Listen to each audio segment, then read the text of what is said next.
Her Saturday morning dawned clear over São Paulo, with the first sunbeams reflecting off the mirrored windows of the skyscrapers in Itaim Bibi. On the top floor of the region's most imposing building, Eduardo Santarém watched the city wake up, holding a cup of coffee and contemplating the horizon. At 45, Eduardo had built Brazil's largest technology and communications conglomerate, accumulating a billion-dollar fortune that placed him among the country's wealthiest men. At his Morumbi mansion, staff were already bustling about, preparing for what was to be the event of the year, his wedding to Marina Oliveira, scheduled to take place in less than 24 hours. The date had been carefully chosen to coincide with the 20th anniversary of Santarém Enterprises. "Good morning, sir. Would you like more coffee?" The soft, familiar voice interrupted his thoughts. It was Conceição, the housekeeper who had worked for his family for 2 decades, ever since he bought the mansion after closing his first multi-million-dollar deal. "No, thank you, Conceição. How are the preparations coming along?" "Everything's on schedule, boss. The decorators arrived early and are already setting up the garden. The caterer called to confirm delivery for this afternoon." Eduardo nodded, but his expression remained pensive. Conceição knew him too well not to notice the shadow of worry in his eyes. "Is something troubling you, sir?" "It's normal to feel nervous before the wedding, you know." The businessman managed a weak smile and set the cup on the coffee table. "It's not nervousness, Conceição. Let's just say it's caution." Conceição was more than an employee in that house. She had been the one who stayed by Eduardo's side when his first marriage collapsed, when he discovered that his first wife, Livia, was only interested in his fortune. Conceição had also witnessed the parade of opportunistic women who tried to win him over in the years that followed, all attracted by the prospect of a luxurious life with the tech king, as he was known in business magazines. "Marina is different. Mr. Santarém," Conceição said, trying to comfort him. "The girl seems to genuinely care for you." Eduardo sighed deeply. Marina Oliveira had entered his life like a hurricane 18 months ago during a charity event organized by the Santarém Foundation. The daughter of a university professor and a doctor, Marina came from an upper-middle-class family, held a degree in international relations, and worked for an environmental protection NGO. Unlike the other women, she hadn't seemed impressed by his fortune on their first date. That, more than anything else, had captured Eduardo's attention. "You know why I'm worried, Conceição?" After everything that happened, the housekeeper nodded. Eduardo's previous relationships had been disasters camouflaged by smiles and perfect photographs in society columns.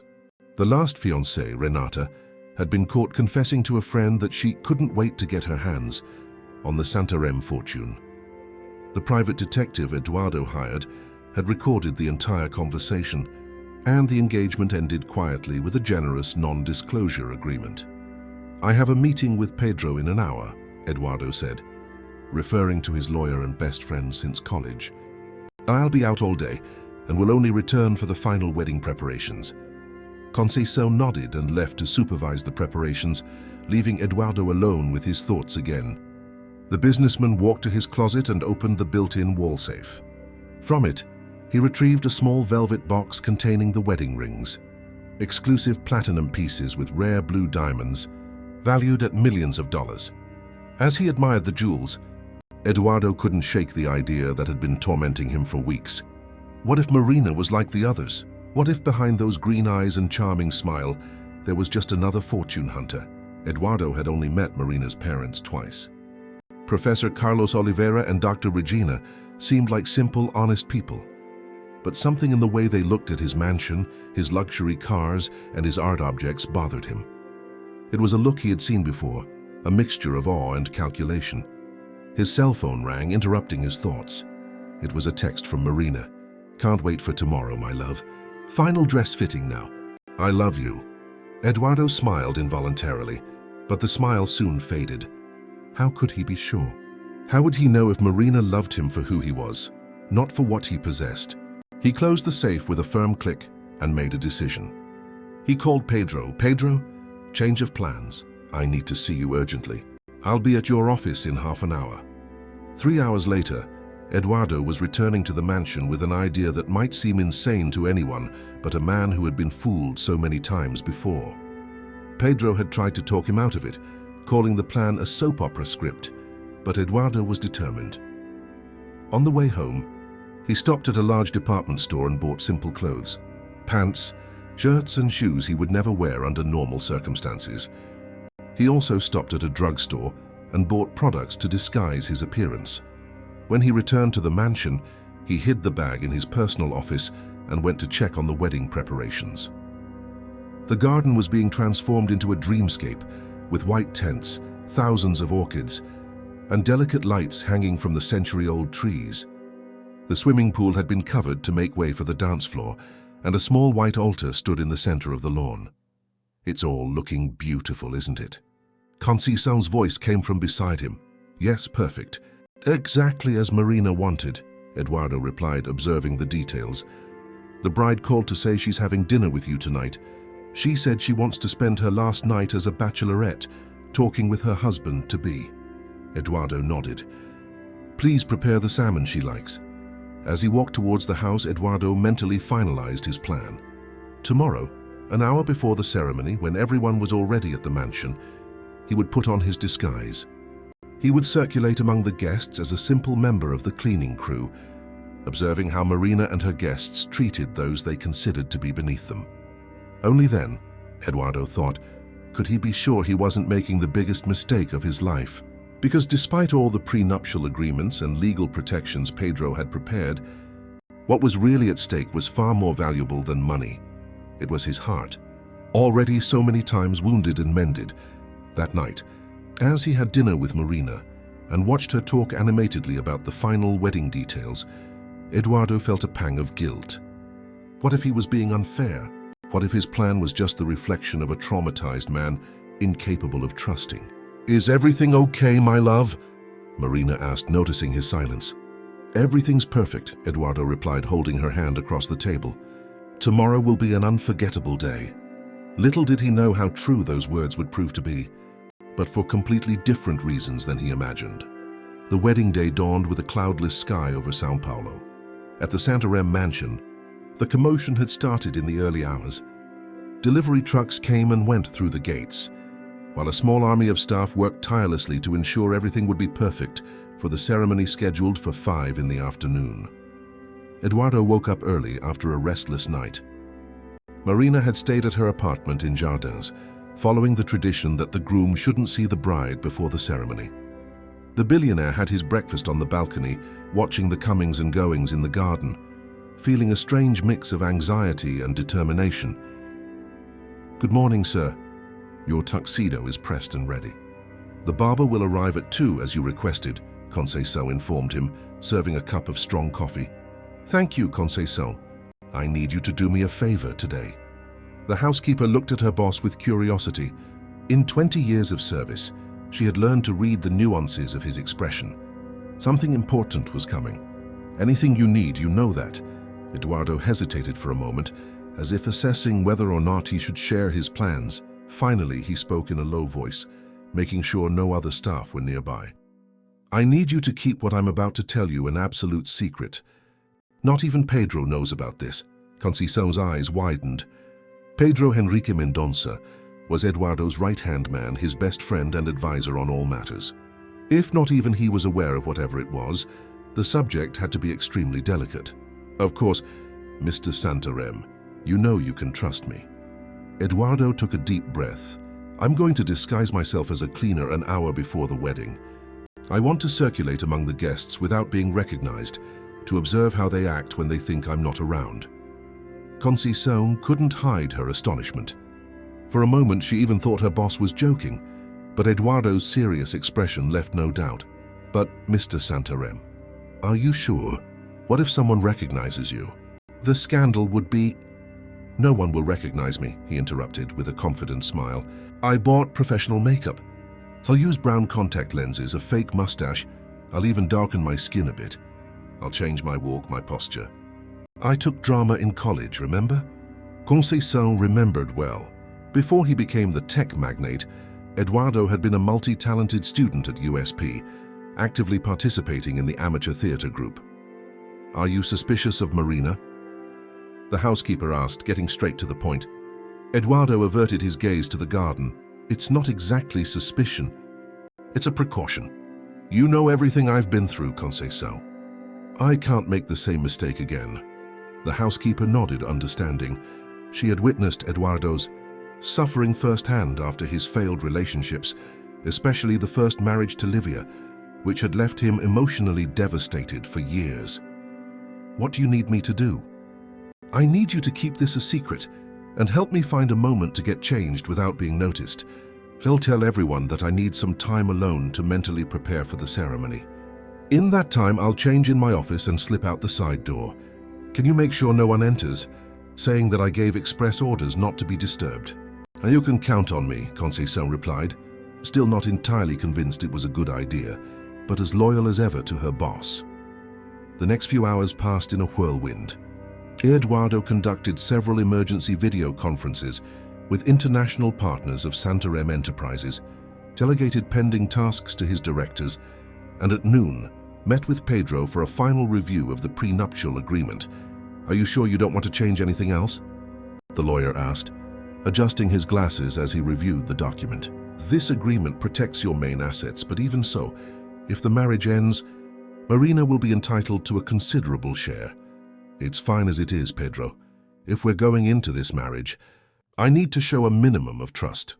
Pedro looked at his friend with a worried expression. You seem tense, Eduardo. Is something specific bothering you? For a moment, Eduardo considered telling his friend about his plan, but decided against it. The fewer people who knew, the less the risk of something going wrong. It's just the pressure of the day, you know. I'm not a 20-year-old anymore. At 45, I see marriage with different eyes. Pedro smiled, patting his friend on the back. Marina is a good choice, Eduardo. She has her own career, comes from a respectable family. She doesn't seem like the type only interested in your money. I hope you're right, Eduardo replied, with a smile that didn't reach his eyes. At 2 o'clock, the private barber arrived for the groom's preparation ritual. While receiving a facial massage and a meticulous haircut, Eduardo let his mind wander, planning every detail of his disguise. In his room, the custom-made Armani tuxedo hung waiting. Beside it, on a small table, the velvet box with the wedding ring seemed to remind him of the seriousness of the commitment he was about to make. His cell phone rang. It was a text from Marina. I'm just finishing getting ready. They say it's bad luck for the groom to see the bride beforehand, but I really wanted to hear your voice. I love you, my favorite billionaire. Soon I'll be Mrs. Santarém. Eduardo reread the message several times. My favorite billionaire. The phrase bothered him, though he couldn't explain exactly why. Was it an innocent joke, or was there something more behind those words? At 3:30, the first guests began to arrive. Eduardo, already impeccably dressed except for his jacket, greeted some close friends and family in his office. His father, Alberto Santarém, a 75-year-old man who had built a small electronics company before Eduardo turned it into an empire, seemed emotional. Your day has finally come, my son. Your mother would be so proud, the old man said, with teary eyes, remembering Donna Helena, who had passed away 5 years earlier. Thank you. Dad, Eduardo replied, hugging the old man. At 4 o'clock, Eduardo announced that he would like a few moments alone to prepare himself. Everyone respected his wish and left the office. As soon as the door closed, he acted quickly. From a locked drawer, he pulled out the bag with the simple clothes he had bought. From another, a small case with the characterization items. In 20 minutes, Eduardo Santarém had disappeared. In his place was a common-looking man with darker skin, graying hair at the temples, a thick mustache and brown eyes. He wore a simple maintenance uniform with the name José embroidered on the pocket, a piece he had specifically ordered for the occasion. He looked at himself in the mirror one last time. Not even his own mother would recognize him. Satisfied with the result, he picked up a walkie-talkie he had synchronized with an identical device discreetly given to Conceição earlier. Conceição, I'm ready. Is the coast clear? The answer came in a few seconds. Yes, sir. You can go out the side door of the office. The guests are all in the garden or the main hall. Eduardo took a deep breath. It was now or never. He slowly opened the door and peeked into the empty corridor. With steps deliberately different from his usual upright, confident posture, he headed for the exit. In moments, he was outside, blending in with the staff who were making the final preparations for the year's most anticipated ceremony. The ultimate test was about to begin. The Santarém mansion garden had been transformed into a fairy tale setting. Under the sky that was beginning to acquire the orange hues of the São Paulo sunset, hundreds of white and blue orchids decorated the spaces between elegantly arranged tables. Uniformed waiters circulated with trays of canapés and glasses of champagne, while a string quartet played classical pieces softly in the background. Eduardo, now completely transformed into the janitor José, moved discreetly among the guests. He kept his head slightly bowed, his gaze humble, and occasionally picked up a fallen disposable cup or napkin to justify his presence. The transformation was more than physical.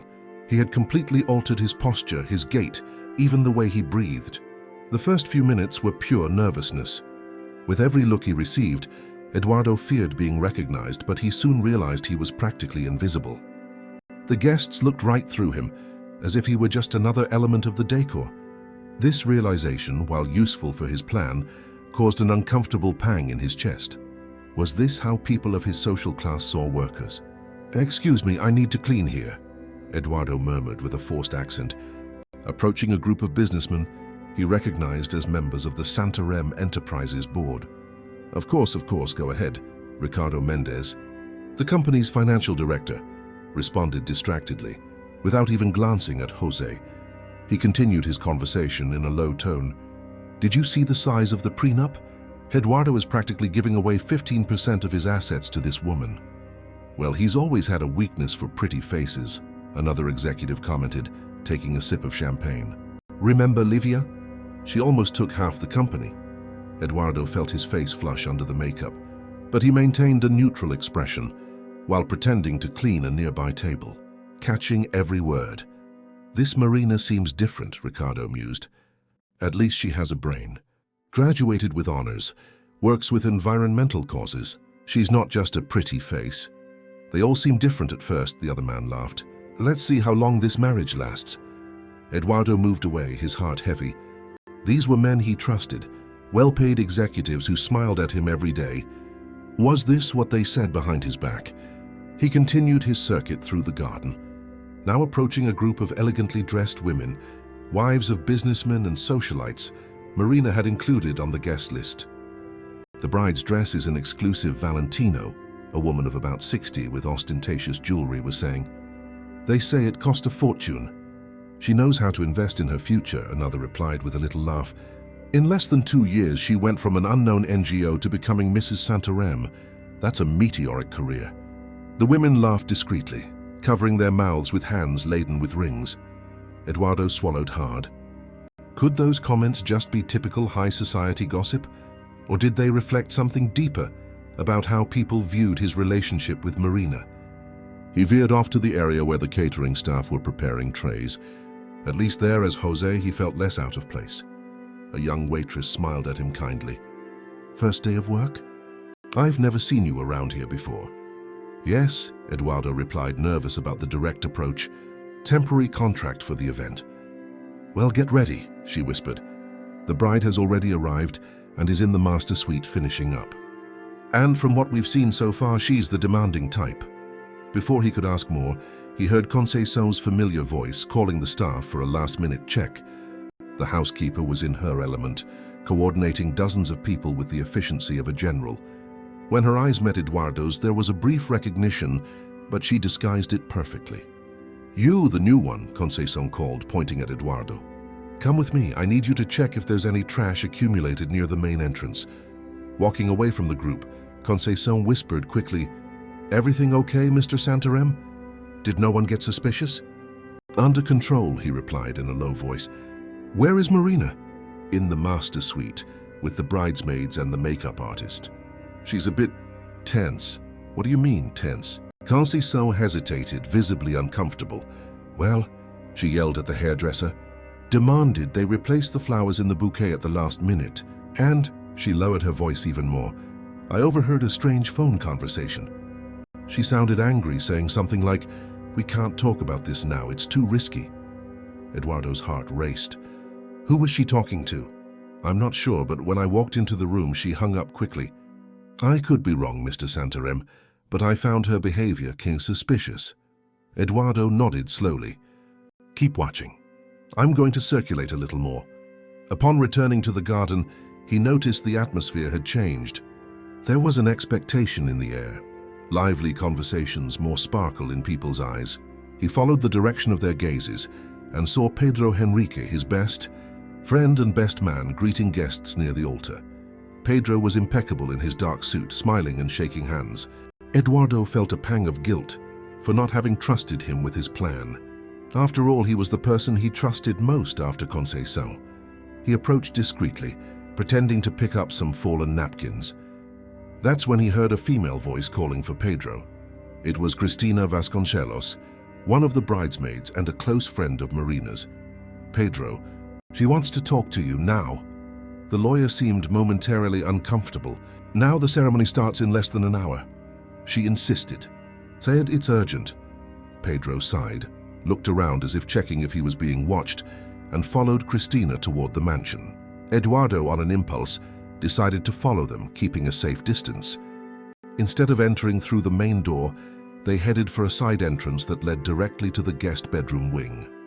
Eduardo felt a knot in his stomach. Why would Marina call Pedro to a location so far from the preparations? And why did his best man seem so nervous? He crept down the corridor, being careful not to be seen. He heard muffled voices coming from one of the guest suites, not the master suite where Marina was supposed to be getting ready. He cautiously approached the ajar door. "We can't keep this up, Marina." Pedro's voice was tense. "Eduardo has been my friend for over 20 years. This is wrong on so many levels. Lower your voice," Marina hissed. "Do you want someone to hear us? We've already talked about this. It's too late to turn back." Eduardo froze, feeling the blood run cold in his veins. What was happening here? But to deceive him this way on his wedding day? Pedro sounded anguished. "He trusts both of us, me as a friend, you as his future wife. And he'll continue to trust." Marina's voice adopted a softer, almost seductive tone. "The plan is perfect, Pedro. No one suspects a thing. In a few months, we'll have everything we've planned for." Eduardo backed away slowly, his heart pounding against his chest. He didn't want to, couldn't hear anymore. His mind was already processing the implications of that dialogue. Marina and Pedro?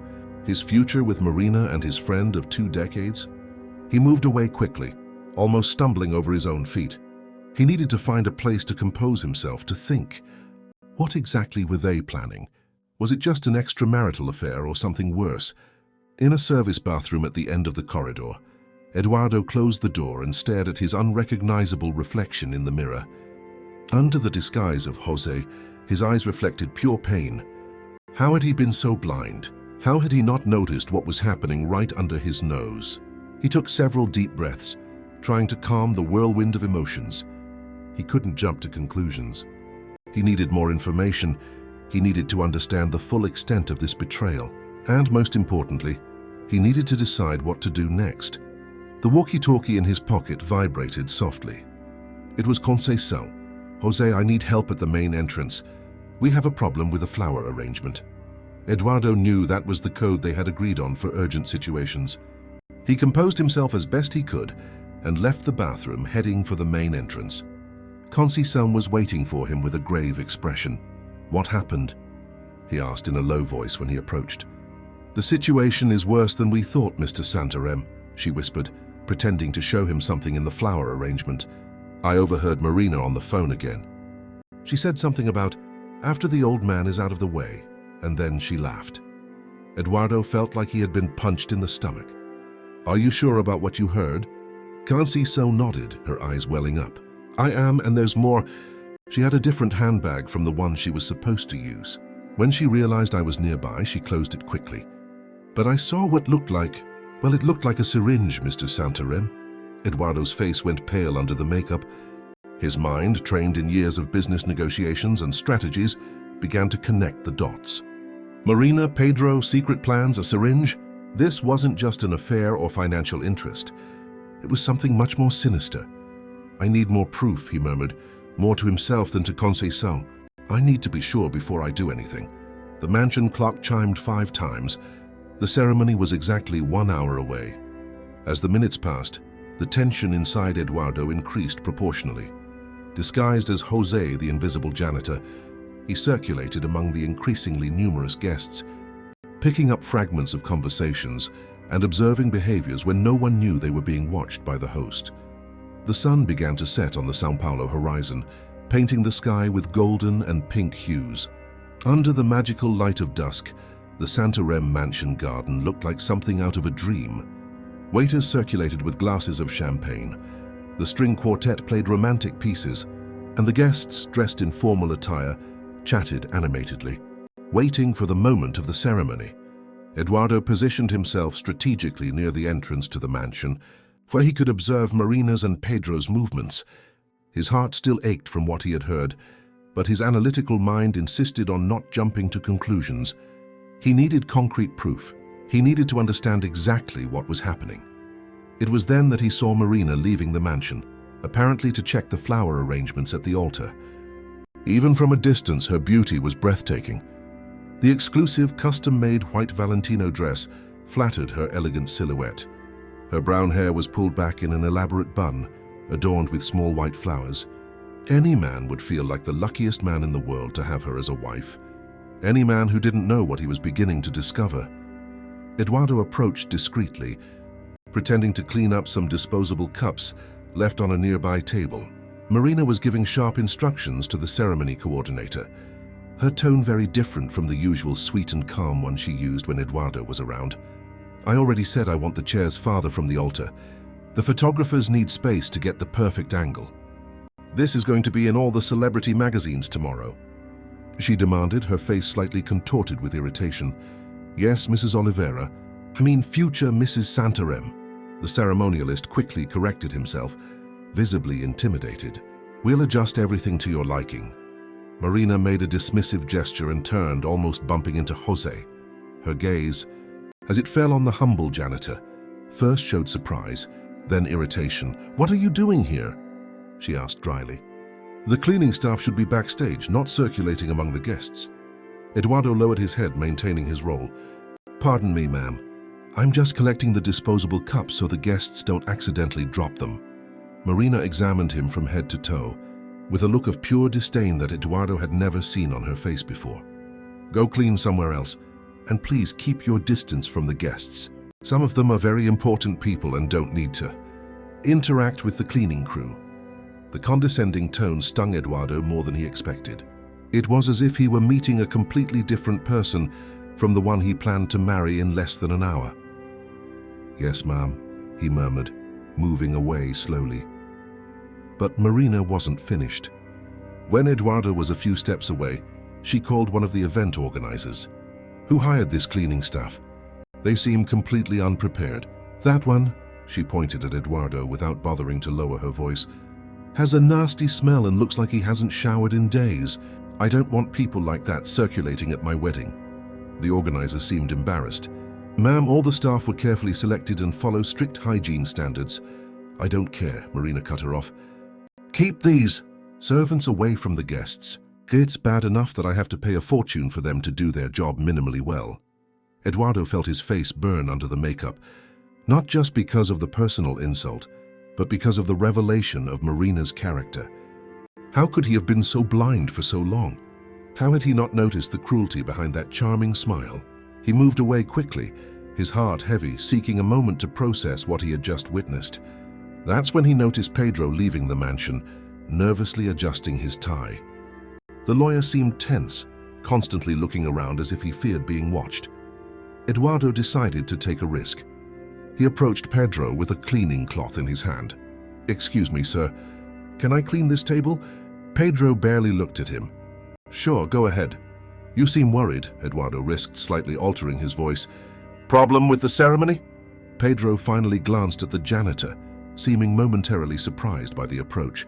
"Nothing you need to worry about," he replied dryly, but then softened his tone. "Just personal matters.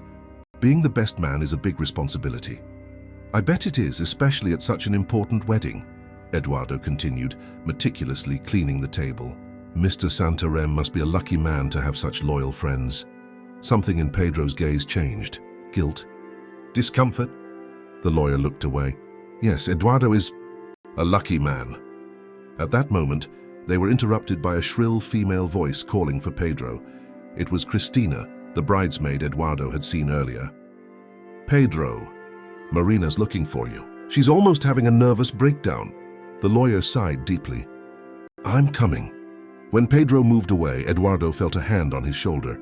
It was Conceição with a serious expression on her face. I need to talk to you urgently, she whispered.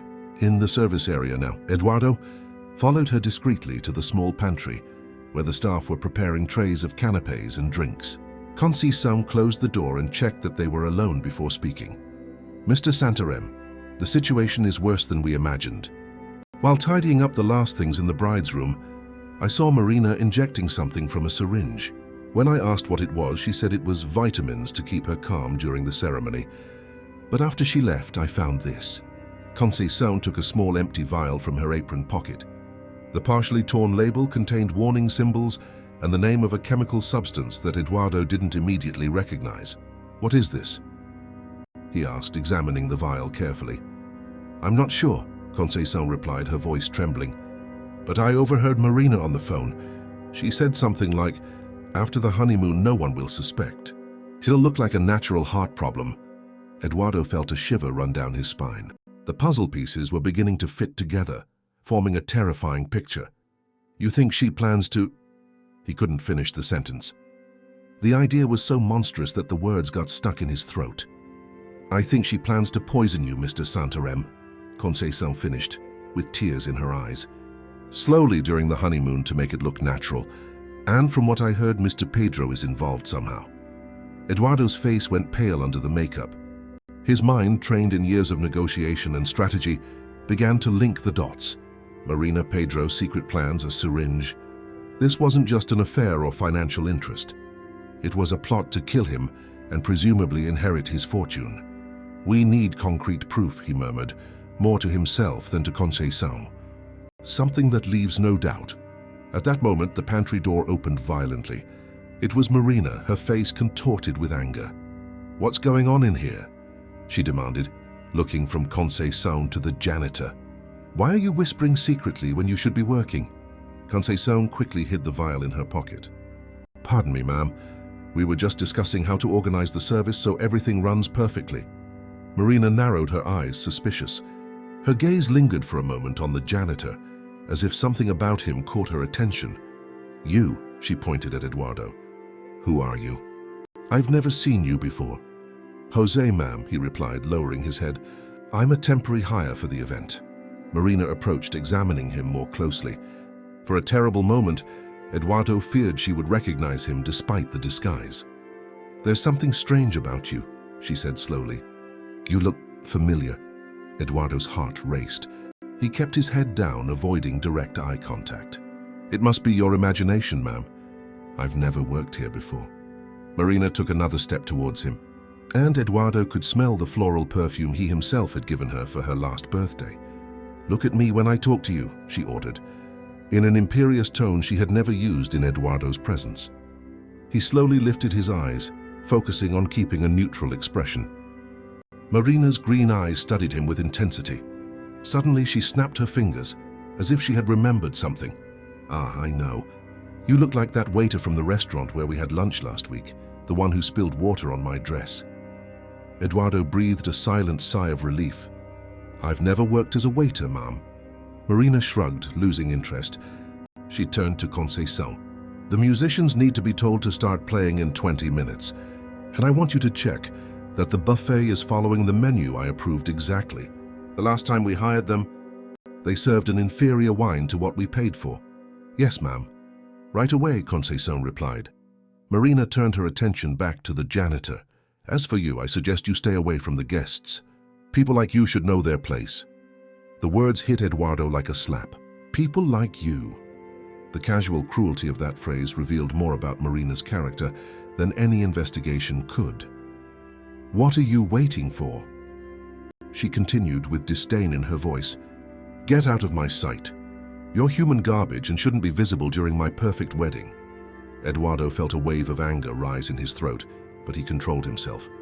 It was not the time to reveal his identity. He needed more information, He needed to fully understand their plan. "I apologize, Mom," he murmured, heading for the exit.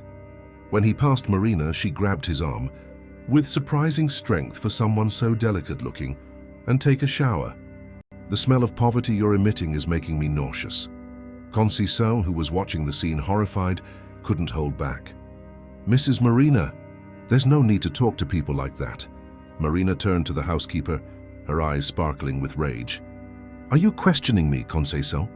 Because I can guarantee you that after I become the lady of this house, the first item on my list will be to get rid of nosy employees who don't know their place."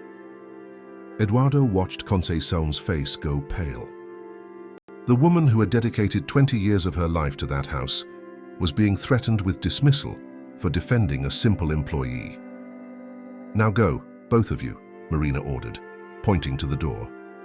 "And if I hear one more peep from either of you, I guarantee you'll be looking for a job tomorrow." When they left the pantry, Conceição looked like she was about to cry. "Mr. Santarém," she whispered, "did you see what she's really like?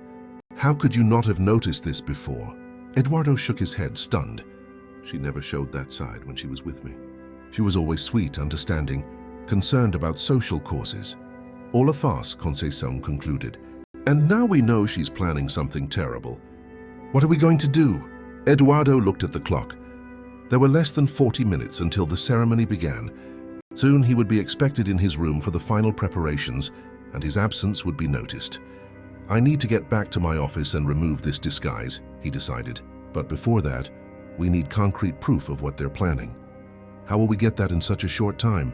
Eduardo's brain was working a mile a minute, formulating and discarding strategies. Then an idea came to him. Marina's cell phone. She always leaves it charging in the master suite while she's getting ready. If we can get access to it, maybe we'll find messages or emails that prove the plan. "The suite is full of bridesmaids now," Conceição warned. "Then we need to create a distraction," Eduardo replied, already formulating a plan, and fast. The mansion clock struck 5:30 p.m. The ceremony was scheduled to begin in exactly 30 minutes, and the groom's absence was already starting to cause concern among the organizers. Eduardo, still disguised as José, needed to act quickly.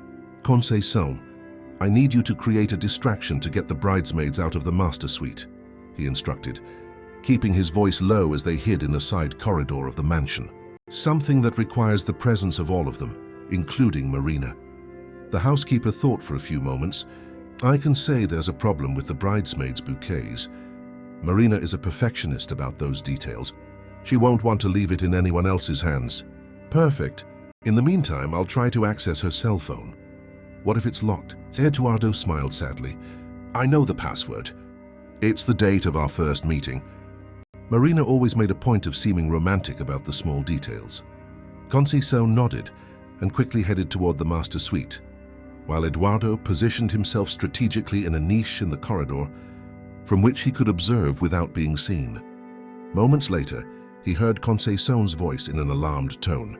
"Mrs. Marina, we have an emergency with the bridesmaids' bouquets. The flowers are wilting, and we need your approval for the replacement immediately." The reaction was immediate.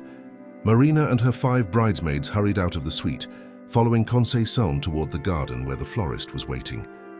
Eduardo took the opportunity and slipped silently into the room. The master suite of the Santarém mansion was a spacious and luxurious environment, decorated in shades of ivory and gold. On the vanity, Eduardo quickly located the state-of-the-art smartphone he had given Marina for Christmas. Beside it, he noticed a small makeup case ajar, revealing not cosmetic products, but several vials similar to the one Conceição had found, as well as 3 carefully arranged syringes. With trembling hands, Eduardo picked up the phone and typed in the password, 4:15:24, the date they had met at the charity event. The device unlocked instantly. Eduardo went straight to the messaging apps, starting with WhatsApp.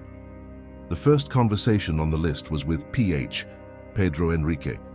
Eduardo opened the conversation, feeling his heart race as he read the most recent messages. "Everything prepared for today?" "PH. Yes, the ampules are in my cosmetic bag. I'll start administering small doses during the honeymoon. In 2 weeks, the cumulative effect will cause heart failure that will seem completely natural. Mason, are you sure it won't leave detectable traces in an autopsy? PH, absolutely. The toxicologist guaranteed it's undetectable after 24 hours. When we return from the honeymoon, dear Eduardo will have a sudden collapse and we'll be free to live with the millions we so deserve. Mason, what about the will? PH, he already changed it, including me as the main beneficiary. The idiot trusts me so much that he removed all the restrictive clauses from the original prenuptial agreement. Eduardo felt his blood run cold in his veins. His worst suspicions were not only confirmed, but revealed to be even more horrific than he had imagined. The plan wasn't just to steal his money, it was to eliminate him. He continued to scroll through the messages, discovering that the relationship between Marina and Pedro had been going on for over a year, since before she accepted his marriage proposal. He also found conversations with a contact identified only as the specialist, who provided technical details about the substance they planned to use, a plant-derived compound from the Amazon, practically undetectable by conventional toxicology methods. Quickly, Eduardo used his own cell phone, hidden in the pocket of his janitor uniform, to photograph the most incriminating messages. Then he took the opportunity to examine the vials in the makeup case. One of them was labeled only with the initials TS and the indication 2 milliliters every 12H. When he heard voices approaching in the corridor, Eduardo quickly returned the phone to the vanity, exactly in the position he had found it, and hid in the adjacent closet, leaving the door slightly ajar to observe. Marina entered the suite, visibly annoyed, followed by Christina. "That nosy old woman is getting on my nerves," Marina snapped, clearly referring to Conceição. "I can't wait to get rid of her when I take control of this house." "Calm down, Marie," Christina replied, closing the door behind her. "It won't be long now. In a few hours you'll officially be Mrs. Santarém, and in a few weeks I'll be a very rich widow," Marina completed with a cold smile that Eduardo had never seen on her face. Can you imagine? 32 years old, a billionaire, free to do whatever I want with that foolish old man's fortune. Eduardo felt a pang of pain upon hearing how she referred to him. At 45, he had never considered himself old, but for Marina, 10 years younger, that age difference was apparently enough to treat him with disdain. "And Pedro?" Christina asked, sitting on the edge of the bed. "He seems nervous today. Are you sure he won't back out at the last minute?" After all, he and Eduardo have been friends for decades. Marina gave a disdainful laugh while checking her makeup in the mirror. "Pedro, that coward doesn't have the courage to go against me. Besides, he's as involved in this plan as I am. He was the one who introduced me to the specialist, who provided the poison. And there are other things," she paused, smiling maliciously.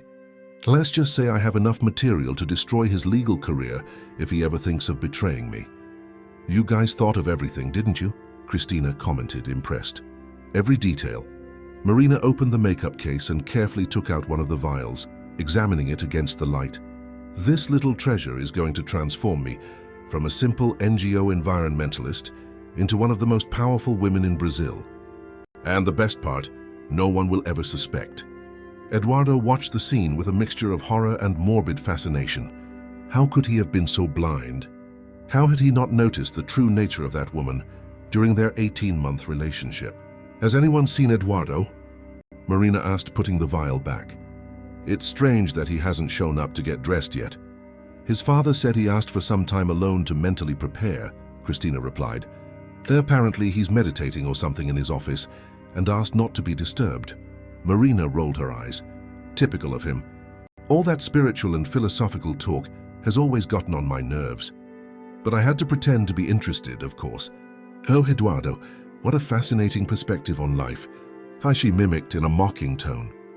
"If he only knew how many times I almost fell asleep listening to his tedious rambles."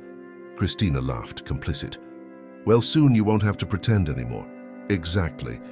Just a few more weeks putting up with that boring man, his endless conversations about social responsibility, and his wrinkly touch." Marina shuddered theatrically. "And then total freedom with his money." Eduardo felt sick to his stomach. Every word was like a stab. Not only were they planning to kill him, but Marina despised him completely. The entire relationship had been an elaborate charade. The two women were interrupted by a knock on the door. It was Conceição. "Excuse me, ma'am. The ceremonialist is asking if we can start seating the guests. There are only 20 minutes left until the scheduled time." "Yes, you can start," Marina replied, instantly softening her tone of voice. "I'm almost ready. Oh, Conceição, please check if my husband-to-be is getting ready. I don't want any delays." "Yes, ma'am." When Conceição left, Marina turned back to Cristina. "Go find Pedro. I need to talk to him one last time before the ceremony." As soon as Cristina left the room, Marina was alone. Eduardo watched her take the makeup case out again and carefully separate 2 of the vials, placing them in a small gold clutch that matched her dress. "My life insurance," she murmured to herself with a cruel smile. Eduardo waited for her to leave the suite before coming out of his hiding place. His thoughts were a whirlwind. He had all the proof he needed, the photographed messages, what he had witnessed personally. Now he needed to decide how to act. He returned quickly to the corridor where he found Conceição waiting anxiously. "Mr. Santarém, what did you find?" "Everything," he replied, his voice thick with emotion. "Everything we suspected and much more. Marina and Pedro have been together for over a year. They planned all this, the wedding, He hesitated, unable to pronounce the word. "My disappearance during the honeymoon. They even have an undetectable poison." Conceição's face went pale. "My God, what are we going to do now?" Eduardo took a deep breath, trying to organize his thoughts. A part of him wanted to just cancel everything, report Marina and Pedro to the authorities immediately. But another part, the strategic part that had built a business empire, suggested a different path. "We'll proceed with the original plan, but with a few modifications," he finally decided. "I need to go back to my office and remove this disguise. You'll help Marina with the final preparations, as if nothing has happened. But Mr. Santarém, you can't marry her knowing all this." "Don't worry," he replied with a determined glint in his eyes. "There will be no wedding, but I want them to be exposed publicly, in front of everyone. I want all the guests, all their friends and colleagues to see who Marina and Pedro really are." Conceição nodded, understanding the plan. "What should I do?" "Continue to act normally and take this." Eduardo handed her his cell phone. "Here are the photos of the messages between them. If something goes wrong, you'll know what to do." Eduardo checked the corridor to make sure it was empty, and then quickly headed for his office. The path had never seemed so long. With every step, he relived the last 18 months, every one of Marina's smiles, every promise of love, every plan for the future they had made together. All an elaborate lie. Upon reaching the office, he locked the door and began to meticulously remove the disguise. The contact lenses, the fake mustache, the makeup that darkened his skin. As José disappeared and Eduardo Santarém re-emerged, an even deeper transformation was taking place inside him. The man who emerged was not the same one who had planned that test hours earlier. This Eduardo had eyes hardened by betrayal, but also lit by a clarity he hadn't experienced in a long time. All doubts about Marina had dissipated, replaced by a painful but liberating certainty. He carefully put on the Armani tuxedo, prepared for the wedding. He adjusted his tie, put his platinum watch on his wrist. On the outside, he looked like the same elegant and confident billionaire as always. But inside, something fundamental had changed. When he finished getting ready, he picked up the velvet box with the wedding rings. He opened it, looking at the platinum rings with blue diamonds that would symbolize a commitment that would never be fulfilled. He closed the box with a decisive click and placed it in the inner pocket of his jacket. A knock on the door interrupted his thoughts. "Eduardo, are you in there?" It was his father's voice. "Everyone's waiting. The ceremony is starting in 10 minutes. Eduardo took a deep breath, preparing for what he was about to do. "I'm coming, Dad," he replied, walking to the door and opening it. "I'm ready." Alberto Santarém smiled at his son, completely oblivious to the drama that was about to unfold. "You look very elegant. Your mother would be proud." The old man adjusted the lapel of Eduardo's tuxedo with slightly trembling hands. "Marina is a lucky girl." Eduardo forced a smile without correcting his father. "Let's go. We shouldn't keep the guests waiting." Together they headed for the garden, where 400 guests were already seated in elegantly decorated chairs. The altar, adorned with blue and white orchids, awaited the moment that should have been the happiest in Eduardo's life. As he took his place next to the officiant, Eduardo spotted Pedro, who was already waiting for him as the best man. The lawyer seemed tense, avoiding direct eye contact. Eduardo felt a wave of anger at the sight of the man he considered his best friend, who had shared 20 years of his life and who he now knew was involved in a plot to assassinate him. The string quartet began to play the bridal march. All eyes turned to the beginning of the aisle, formed between the chairs, where Marina appeared, stunning in her Valentino dress, accompanied by her father. Eduardo maintained a neutral expression as he watched her approach. The woman walking towards him, smiling radiantly under the delicate veil, was no longer the Marina he thought he knew and loved. She was a stranger, an actress playing the role of a passionate bride while carrying poison in her gold clutch. When Marina finally reached the altar, Eduardo felt a strange calm wash over him. The moment of truth had arrived. Marina smiled sweetly at Eduardo as she took her place at the altar, her green eyes shining with what any observer would interpret as genuine love. Only Eduardo knew that shine had another nature, the anticipation of a billion-dollar fortune that would soon be hers. The officiant, a justice of the peace and a friend of the Santarem family, began the ceremony with words about love, trust, and commitment that now sounded like cruel irony to Eduardo's ears. As the man spoke, Eduardo discreetly observed the faces around him. Pedro, at his side as the best man, maintained a tense expression, his eyes occasionally meeting Marina's in complicit glances that Eduardo now knew how to decipher. Cristina, as the main bridesmaid, smiled placidly, another conscious participant in the charade. Conceição, in the background, was strategically positioned near one of the sound technicians, just as Eduardo had discreetly instructed. And now the officiant announced, "Before we proceed with the vows, Eduardo would like to say a few special words to his bride." This was a modification that Eduardo had requested from the officiant minutes before the ceremony began, a small but crucial change for his plan. Eduardo took a step forward, holding Marina's hands in his. For a fleeting moment, he felt the small gold clutch attached to her wrist, knowing it contained the vials of poison. "Marina," he began, his voice clear and firm, projecting to all the guests. "When we met at that charity event 18 months ago, something in my life changed. You brought a light, a purpose that I didn't know I was looking for." Marina smiled, squeezing his hands gently, completely unaware of what was to come. "Our relationship transformed me," Eduardo continued, keeping his eyes fixed on hers. "It made me see the world in ways I never thought possible. It made me see truths that were hidden."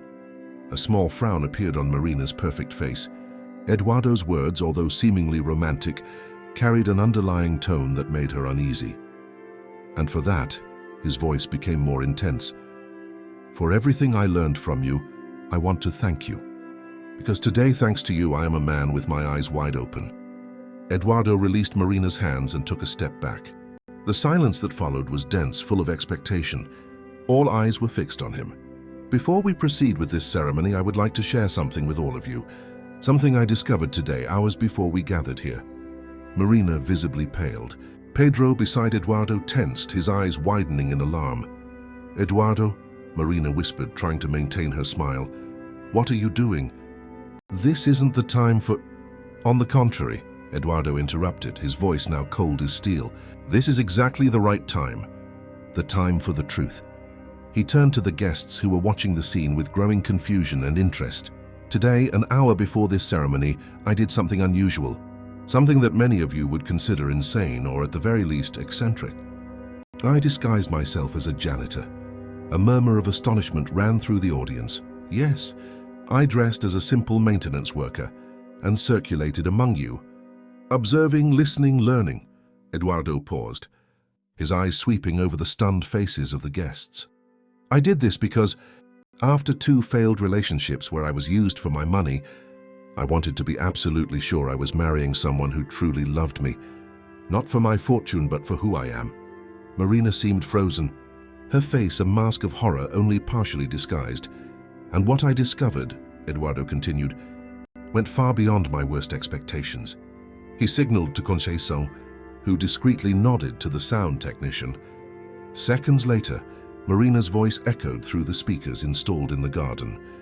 "In a few hours, I'll officially be Mrs. Santarem, and in a few weeks, I'll be a very rich widow. 32 years old, a billionaire, free to do whatever I want with that foolish old man's fortune." Christina's voice followed. "And Pedro? Are you sure he won't back out at the last minute?" Marina's response again. "Pedro? That coward doesn't have the courage to go against me. Besides, he's as involved in this plan as I am. He was the one who introduced me to the specialist, who provided the poison." A deathly silence fell over the guests. Marina was livid, her face alternating between deadly pallor and the redness of fury and humiliation. This is a fake," she screamed, looking around frantically. "Eduardo, what kind of sick joke is this?" Eduardo remained impassive. "It's not a joke or a fake, Marina. You really said those words less than an hour ago in the master suite. You believed you were talking only to Christina, but I was hidden in the closet, listening to every word." Pedro took a step forward, his face contorted in a mixture of anger and despair. "Eduardo, I can explain." "Explain what exactly, Pedro?" Eduardo's voice was cutting. "How you and my fiancé planned to slowly poison me during our honeymoon to inherit my fortune. How you've maintained a secret relationship for over a year, right under my nose. Or maybe you want to explain about the specialist who provided the undetectable poison." Chaos broke out among the guests. Murmurs of shock, some muffled screams, cell phone cameras being pointed to capture the unexpected drama. Alberto Santarem, Eduardo's father, staggered, being supported by a nearby relative. Marina's parents, seated in the front row, seemed petrified with horror and shame. "You don't have proof," Marina hissed, abandoning the pretense of innocence. Her green eyes now shone with pure fury. "It's your word against mine." Eduardo smiled coldly. "I have more than you think, Marina." He made another signal to Conceição, who handed his cell phone to the sound technician. Moments later, images appeared on the large screen that had been installed to show romantic moments of the couple during the reception. Now, instead of photos of happy moments, what was seen were screenshots of the messages between M and PH, detailing plans for Eduardo's murder. A murmur of horror ran through the crowd. Marina looked around like a cornered animal. Pedro seemed to have aged 10 years in a few minutes. "And that's not all," Eduardo continued, relentless. He approached Marina and with a quick movement took the small gold clutch from her wrist. "What do we have here? Just makeup for touch-ups during the ceremony?" Marina tried to retrieve the clutch, but Eduardo had already opened it, revealing the 2 vials she had so carefully separated. These small vials contain a rare toxin derived from Amazonian plants, practically undetectable in common autopsies. The plan was to start administering small doses during our honeymoon, causing heart failure that would seem completely natural when we returned. The horror on the faces of the guests was palpable.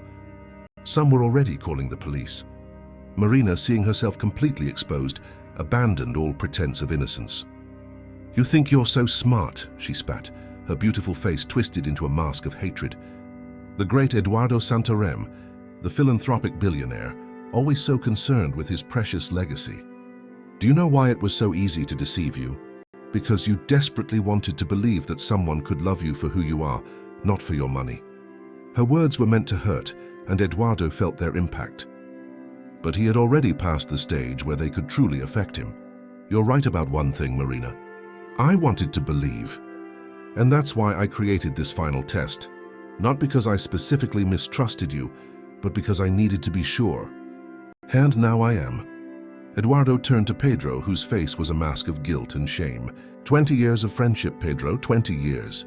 I would trust my life with you. And in fact, I did. The lawyer couldn't meet his gaze. I fell in love with her, he mumbled, as if that explained or justified everything. "I understand love. Pedro, what I don't understand is how it could lead you to plan my murder." At that moment, 2 of Eduardo's private security guards, who had been discreetly instructed before the ceremony, approached. "Mr. Santarem, the police are on their way. What should we do with them until then?" Eduardo looked at Marina and Pedro, the couple who had planned his death with such coldness. For a moment, he felt a wave of almost uncontrollable fury.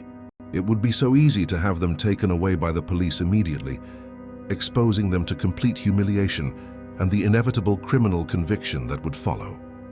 But then his gaze fell on Marina's parents, the university professor and the doctor, who had raised a daughter with such distorted values, and on his own father, an elderly man who had already suffered too much from the loss of his wife and was now witnessing this betrayal against his only son. "Take them to my office," he finally decided. "Hold them there until the police arrive and make sure those vials are safely stored as evidence." As Marina and Pedro were escorted out, amid the shocked stares of the guests, Eduardo turned to the crowd. "I apologize for the unexpected spectacle. As you can imagine, there will be no wedding today, but I invite everyone to stay for the reception.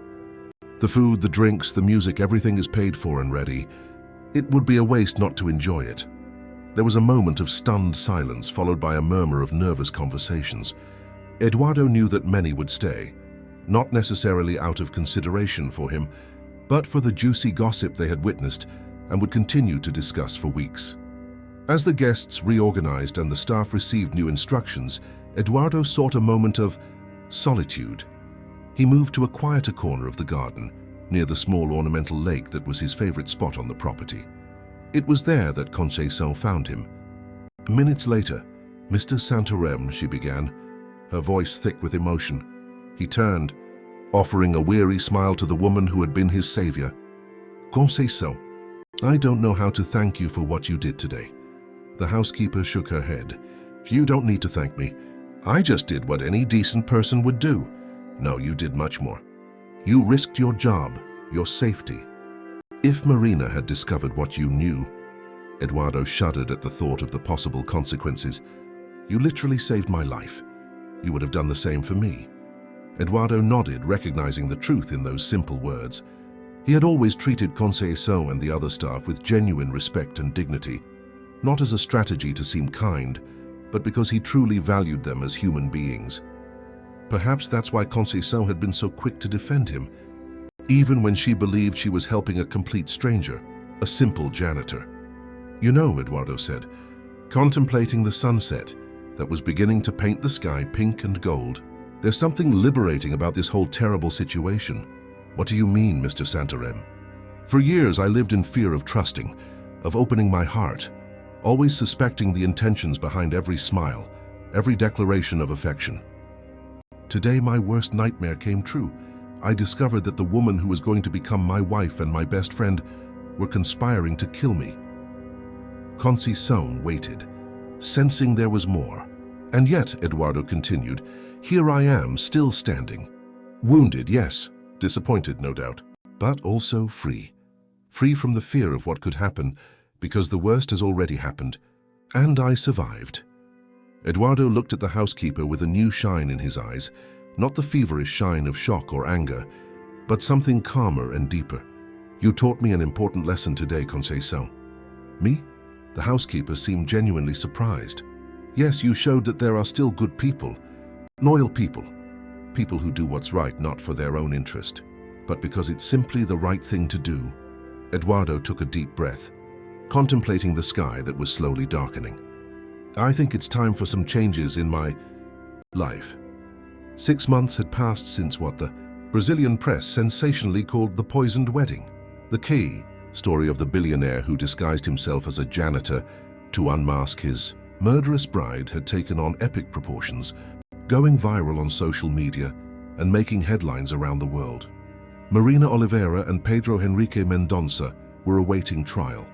Held in preventive detention after toxicology exams, confirmed that the vials found in Marina's clutch did, in fact, contain a lethal substance that was difficult to detect. The messages and recordings provided by Eduardo constituted an overwhelming body of evidence against them. Eduardo Santarém, however, had disappeared from the public radar.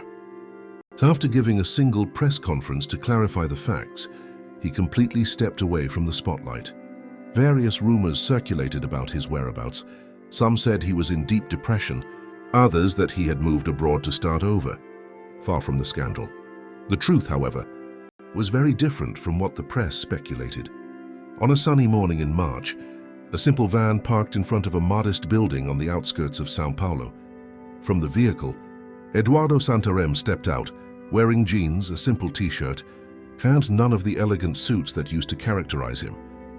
He was greeted with warm smiles by a group of children who ran toward him as soon as they saw him. "Uncle Eduardo is here," the little ones shouted, surrounding him with enthusiastic hugs. With a genuine smile, Eduardo greeted each of the children by name. He knew the story of each of them, children from families in vulnerable social situations, served by the New Horizons Community Center, a project he had quietly initiated after the wedding incident. "Come on, children, let Mr. Santarem breathe," a familiar and affectionate voice intervened. It was Conceição, who now coordinated the community center, after accepting the surprising proposal Eduardo had made to her on the night of the fateful non-wedding. "Good morning, Conceição," Eduardo greeted her, as the children ran back to the inner courtyard. "How are things here?" "Progressing wonderfully," she replied with obvious satisfaction. "The new computer wing is almost ready, and the adult literacy program already has a waiting list." Eduardo nodded, genuinely happy with the news. After the scandal, he had made a radical decision that surprised the business world. He temporarily stepped down as president of Santarem Enterprises, delegating daily operations to a trusted board of directors, to dedicate himself fully to a restructuring of the Santarem Foundation. Under his new vision, the foundation would not be just another corporate charity handing out crumbs from billion-dollar profits. It became a transformative force, with concrete projects in vulnerable communities, starting with the New Horizons Center, where Conceição had assumed the role of executive director. "The correspondence you were waiting for has arrived," Conceição informed him, as she guided Eduardo down the colorful corridor decorated with children's drawings. "It's in your office." Eduardo's office at the community center was a simple, functional room without any of the ostentatious luxuries that characterized his corporate penthouse. On the modest wooden desk, an official envelope with the letterhead of the São Paulo State Court awaited. Eduardo carefully opened the envelope, reading its contents. It was the official notification that Marina's and Pedro's trial had been scheduled for the following month. "They're going to spend many years in prison," Conceição commented, observing Eduardo's thoughtful expression. "Probably so," he replied, carefully folding the document and putting it in a drawer. "But you know, I no longer feel any anger towards them." "No?" Conceição seemed genuinely surprised. "No, it's strange, isn't it? For weeks after the incident, I imagined 1,000 ways to get revenge, 1,000 ways to make them suffer as they made me suffer. But then," he gestured toward the window, through which he could see the children playing in the courtyard, "I realized there was a much better path." Eduardo stood up and walked to the window, watching the courtyard where dozens of children were participating in educational and recreational activities. "Marina and Pedro wanted my money, my power, my privileges. They were willing to kill for it. But what they never understood is that none of that brings true happiness. In the last 6 months, living more simply, working directly with these children and their families, I have experienced a joy that all my money could never buy." Conceição smiled, recognizing the profound transformation she had witnessed in her former boss and current work partner. "You've changed so much, Mr. Santarem." He laughed softly. "And you can stop with the Mr. Santarem. We're colleagues now, remember?" "Old habits are hard to break," she replied with a warm smile. "But you're right. You really have changed. For the better." At that moment, they were interrupted by a knock on the door. It was Rodrigo, a 12-year-old boy who had arrived at the center 3 months earlier, after losing his mother to a terminal illness. "Eduardo, Professor Mariana asked me to tell you that the programming class is about to start," the boy announced, with evident enthusiasm. "Today we're going to learn to create apps." "Tell her I'm on my way," Eduardo replied. Since the center's inception, he made a point of personally teaching technology and entrepreneurship classes to the children and teenagers, sharing the knowledge that had made him one of the most successful businessmen in the country. When Rodrigo left, Eduardo turned to Conceição. "You know what's most ironic about all this? Marina and Pedro believed they were taking something valuable from me, my life, my fortune. But in the end, they gave me an invaluable gift." "What gift?" "Clarity, perspective, the understanding that my life was worth much more than the accumulation of wealth and power. That day when I disguised myself as a janitor, I didn't just discover their betrayal, I also discovered the casual cruelty of our society towards those considered inferior. I saw how people treated me when they thought I was just a manual laborer, a nobody. Eduardo paused, recalling the looks of disdain, the harsh words, the social invisibility he had experienced during those hours as Jose. And I also discovered people like you, Conceição.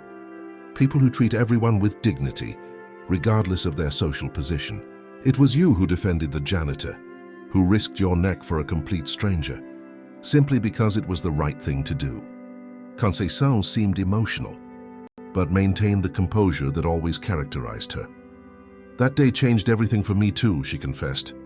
I never imagined that at 58, I would be running a community center, doing work that truly transforms lives. You were born for this, Eduardo said with conviction. See those kids out there? They adore you. You're the mother, the grandmother, the friend, the counselor that many of them never had. Conceição smiled, her eyes shining with unshed tears. It's the hardest and most rewarding job I've ever had. And it's only the beginning, Eduardo said, checking his watch. Well, I have a class to teach. And after, I want to discuss that idea of expanding the center's model to other communities with you. We already have 3 potential locations mapped out, Conceição replied, as efficient as ever. The documents are in your email inbox. Eduardo nodded and headed for the door but stopped before leaving. You know what occurred to me the other day? Marina called me a foolish old man. She was right about the foolish part. I was a fool for not seeing who she really was. But the funny thing is, I've never felt so young, so alive, so full of purpose as I do now. In the computer lab, 20 teenagers were eagerly awaiting Eduardo's class. Among them was Juliana, a 15-year-old girl with a remarkable talent for programming, whom Eduardo was already mentoring for future internships at Santarém Enterprises. Today, Eduardo announced as the young people turned on their computers, we're going to learn to create apps that solve real community problems. Because technology only has value when it improves people's lives. As he explained the basic concepts of app development, Eduardo watched the attentive and enthusiastic faces in front of him.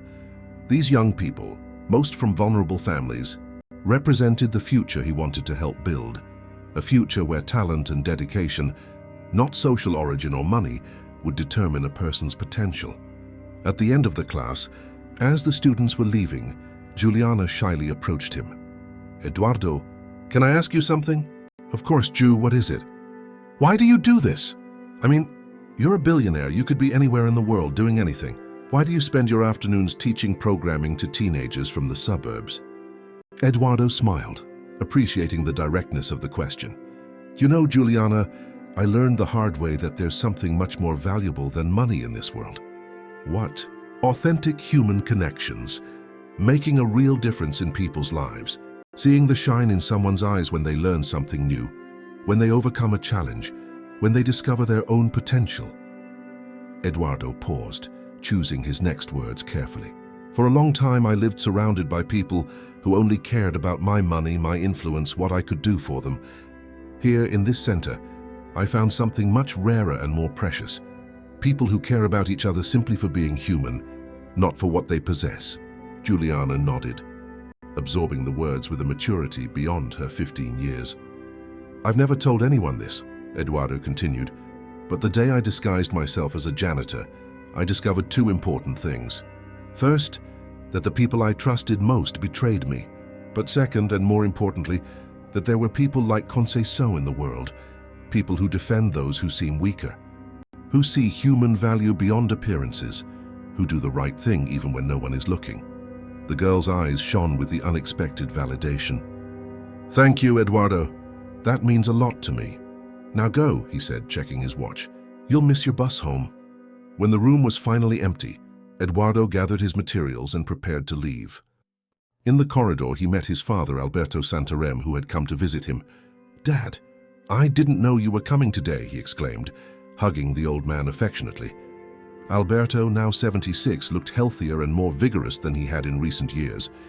Since the wedding incident, he had moved to a house near Eduardo's and was actively involved in several of the foundation's projects. "I came to bring you some news," the old man said with a sparkle in his eyes. "Federal funding has just been approved for us to expand the digital literacy program for seniors. We'll be able to serve 5 more communities." "That's excellent, Dad." Eduardo smiled, genuinely happy with the news. The digital inclusion program for the elderly had been Alberto's idea. He had discovered a new passion in teaching basic technology to his contemporaries. Father and son walked together to the parking lot, where Eduardo's driver, now the only concession to luxury he maintained, was waiting to take them. "You know," Alberto commented as they got into the vehicle, "your mother would be so proud of you. Not for the money or business success, but for this." He gestured in the direction of the community center. "For finding your true purpose." Eduardo nodded, feeling a lump in his throat. "Sometimes I wonder what she would say about everything that happened." "Helena always said that it's not the stumbles that define a man, but how he gets up after them," Alberto replied, with teary eyes. "And you, my son, you got up stronger and wiser." As the car drove through the streets of São Paulo, Eduardo reflected on the extraordinary journey of the last few months. From the edge of the abyss, almost marrying a woman who planned to kill him, to this moment of clarity and purpose. The money that had once seemed to be the source of all his problems had now become a powerful tool for social transformation. When they arrived home, a comfortable apartment, but much more modest than his old mansion in Morumbi, Eduardo found an invitation on the table to participate as the main speaker at an international forum on philanthropy and corporate social responsibility. Smiling, he remembered that his old self would probably have sent a representative, considering the event a tedious obligation. Now he saw the opportunity as a privilege, a chance to inspire other businessmen to use their wealth and influence for meaningful causes. That night, before going to sleep, Eduardo opened his journal, a habit he had adopted after the incident, as a way to process his emotions and thoughts. On the blank page, he wrote, "Today, as I watched Juliana program with such passion, I realized that true wealth lies in being able to make a difference in someone's life. Marina and Pedro almost took everything from me, but ironically, they gave me the greatest possible gift, the chance to start over, to rediscover what really matters. The man who disguised himself as a janitor that day no longer exists. In his place, there is someone who has learned to value people not for what they have, but for who they are. Someone who understood in the hardest way possible. That character is revealed not when everyone is watching, but precisely when no one is. Conceição saved me not only by discovering Marina's plan, but by showing me through her example that there are still genuinely good people in this world. And maybe that's my true mission now. Not just to build companies and accumulate wealth, but to help form a generation that values character above status, integrity above appearances. Who would have thought I'd need to dress up as a janitor to finally see clearly? Sometimes we need to lose everything we thought was important to discover what truly matters." Eduardo closed the journal, turned off the light and fell asleep with a sense of peace that money could never buy. The next day there was a lot of work to do, lives to transform, projects to develop, a true legacy to build, and all thanks to a brave housekeeper who, without knowing she was talking to her disguised boss, chose to defend a simple janitor, changing with that single act of kindness, not only Eduardo Santarem's life, but through him, the lives of hundreds of other people. The end, dear listeners. We hope the story of Eduardo and Conceição has touched your hearts. Behind appearances and social positions, we discovered that true character is revealed in the small actions of everyday life. To continue this journey of inspiring stories that make us reflect on life and the values that truly matter, we have prepared a special playlist. Find it right here by clicking to the left of the video. If this narrative awakened emotions in you, be sure to subscribe to our channel and leave a like on this video. Every day we share stories that, like this one, remind us of the deepest human virtues and the second chances that life offers us. Tell us in the comments, have you ever experienced a situation where a seemingly simple person transformed your life with a gesture of kindness? We look forward to hearing your stories.